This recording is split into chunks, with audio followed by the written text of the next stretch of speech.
kali ini saya akan menjelaskan atau mempresentasikan hasil kelompok saya dari kelompok 8 dengan tema evaluasi pengembangan. Jadi yang pertama itu ya, kita masuk ke definisi pengembangan itu sendiri.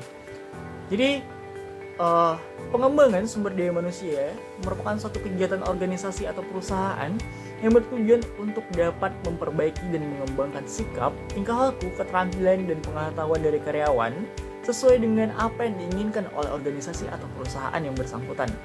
Suatu program latihan dan pengembangan karyawan merupakan tanggung jawab dari pimpinan, sedangkan pelaksanaannya dikerahkan oleh bidang personalia atau sumber daya manusia dalam hal merencanakan, melaksanakan, melakukan penilaian terhadap latihan yang telah dilakukan dengan berpedoman pada kebijaksanaan yang sudah digariskan oleh pimpinan perusahaan. Dengan latihan dan pengembangan, diharapkan karyawan dapat bekerja lebih efektif dan efisien. Menurut Vivo 2002, menyatakan bahwa pengembangan SDM merupakan suatu proses dari pendidikan dan pelatihan. Dari pendidikan itu sendiri, Vivo mengatakan, pendidikan itu berkaitan dengan pengetahuan secara umum. Terdapat dua level utama yang perlu mendapat perhatian dalam pendidikan, yaitu manajer organisasi dan tenaga operasional. Yang pertama itu adalah manajer organisasi. Pelatihan bagi manajer organisasi ditujukan dengan berfokus pada peningkatan kemampuan, pengetahuan manajer, serta kemampuan manajer organisasi untuk terampil dalam mengambil keputusan.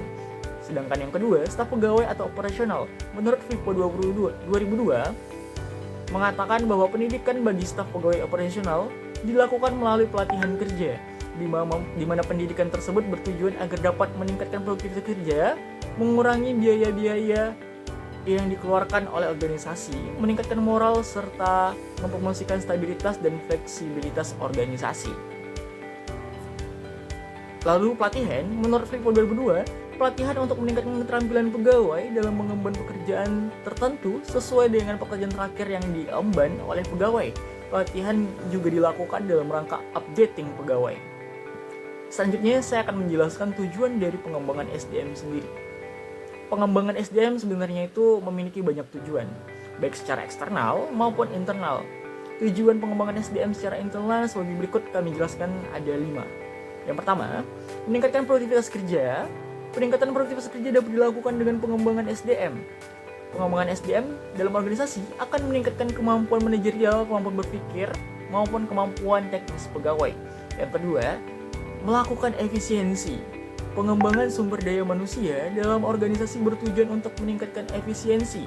Efisiensi organisasi sangatlah penting untuk meningkatkan daya saing organisasi di tengah persaingan dengan organisasi lain. Efisiensi dapat berupa tenaga, waktu, biaya, dan bahan baku, serta berkurangnya kerusakan dari mesin-mesin.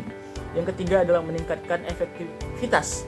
Pengembangan SDM yang tepat akan mampu meningkatkan aktivitas organisasi. Yang keempat adalah peningkatan pelayanan internal.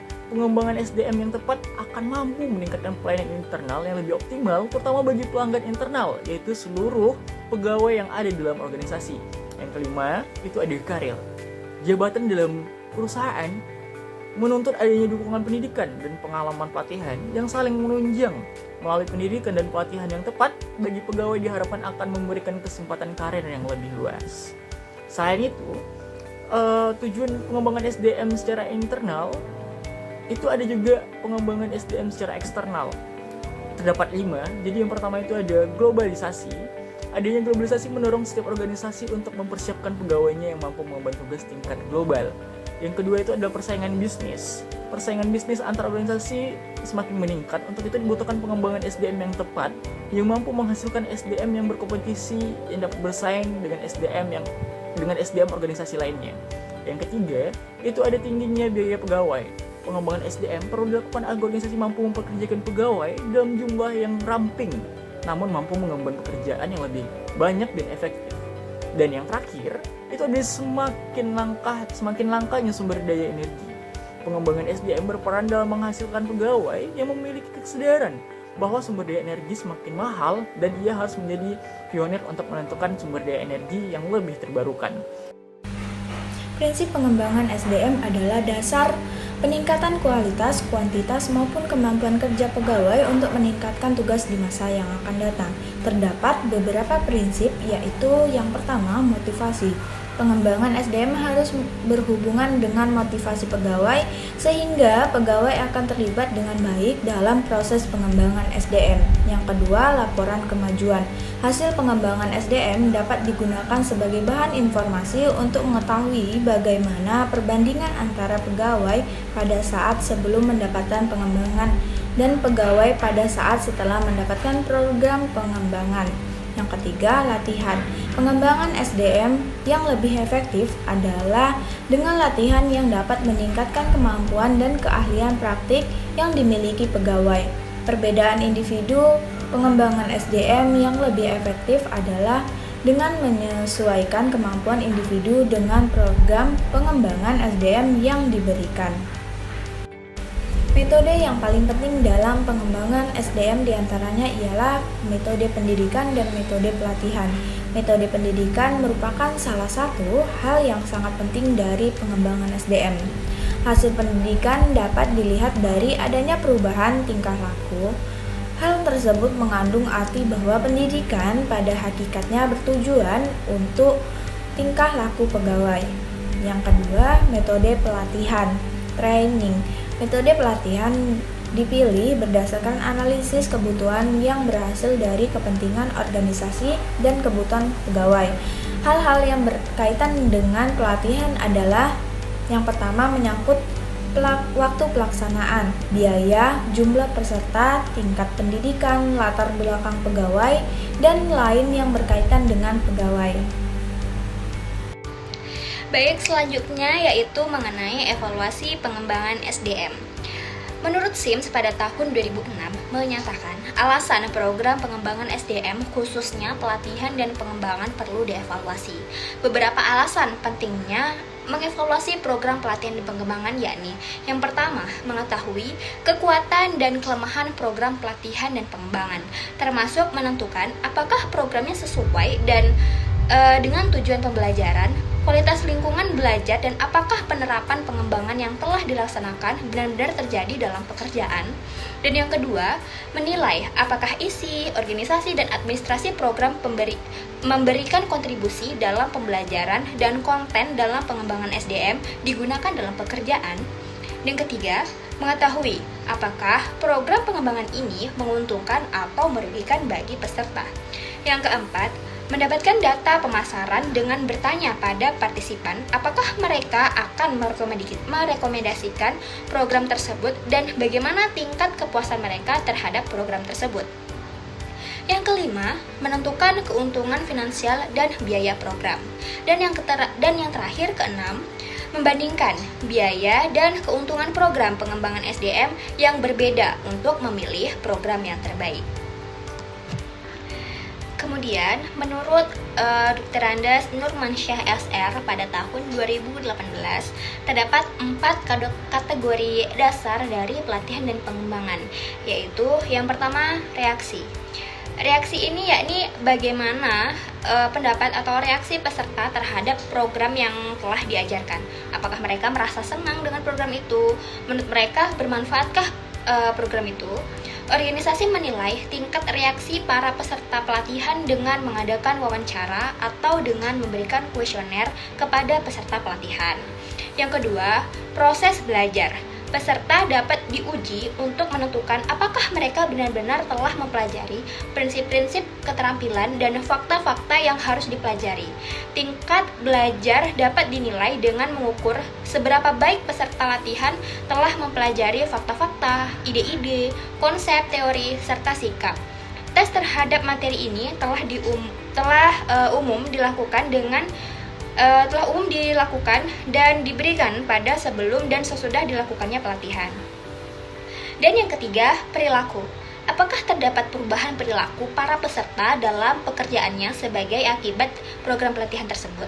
Dengan mengukur pengaruh pelatihan terhadap kinerja melalui wawancara para peserta pelatihan dan rekan kerja mereka dan mengobservasi kinerja dan peserta yang telah mengikuti pelatihan. Dan yang keempat, hasil.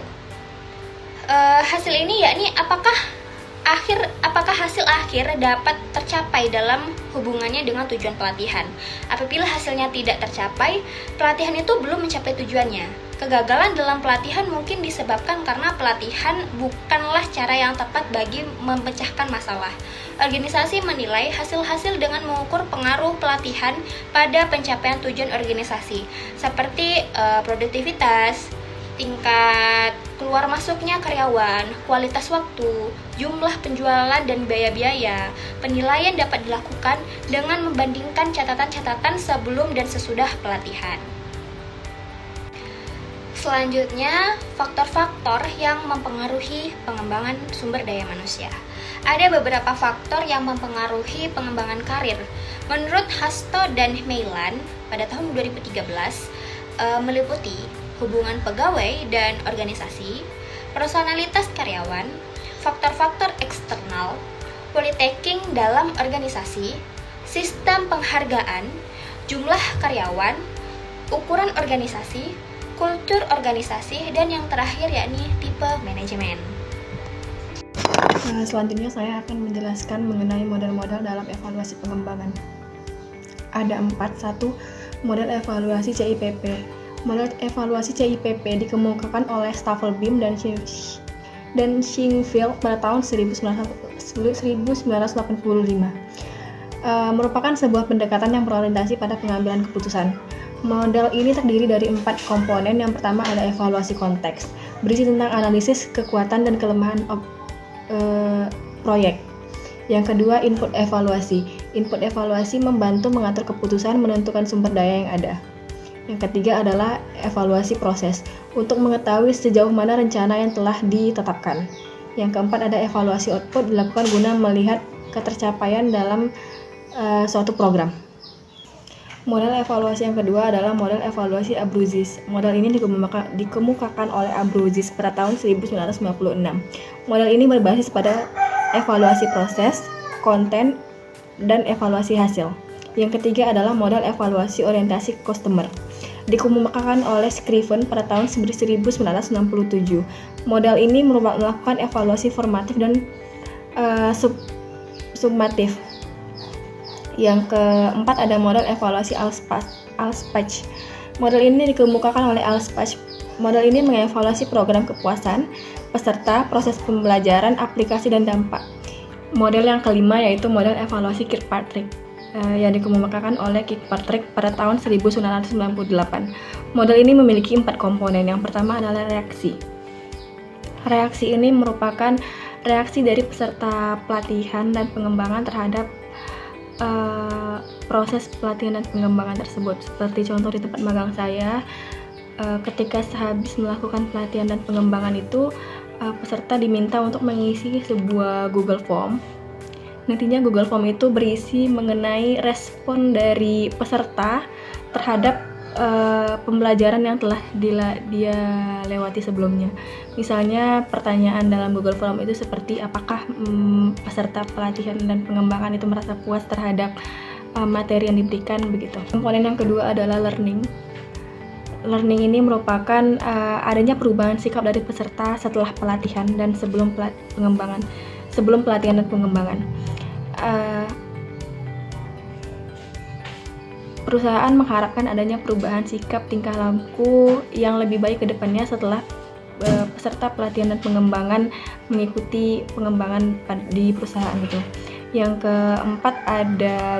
ketiga ada behavior, yang dimana membandingkan sikap dan tingkah laku peserta sebelum dan sesudah mengikuti pengembangan di perusahaan. Yang kelima ada result atau hasil. Tentunya perusahaan mengharapkan adanya hasil yang lebih baik setelah karyawan itu mengikuti pelatihan dan pengembangan. Perusahaan mengharapkan kinerja dari karyawan itu akan terus meningkat ke depannya. Jadi kesimpulan dari evaluasi pengembangan SDM ini sangat perlu dilakukan oleh perusahaan adalah untuk meningkatkan kinerja karyawan tentunya. Yang kedua adalah untuk melihat apakah program pelatihan dan pengembangan ini dapat membuat perusahaan terus bergerak maju. Yang ketiga adalah membandingkan biaya program. program manakah dari pengembangan dan pelatihan ini yang dianggap lebih efisien untuk dilakukan oleh perusahaan tersebut. Intinya, evaluasi program pengembangan ini sangat perlu untuk dilakukan dalam mengevaluasi program-program pelatihan dan pengembangan yang dibuat oleh perusahaan ini. Terima kasih.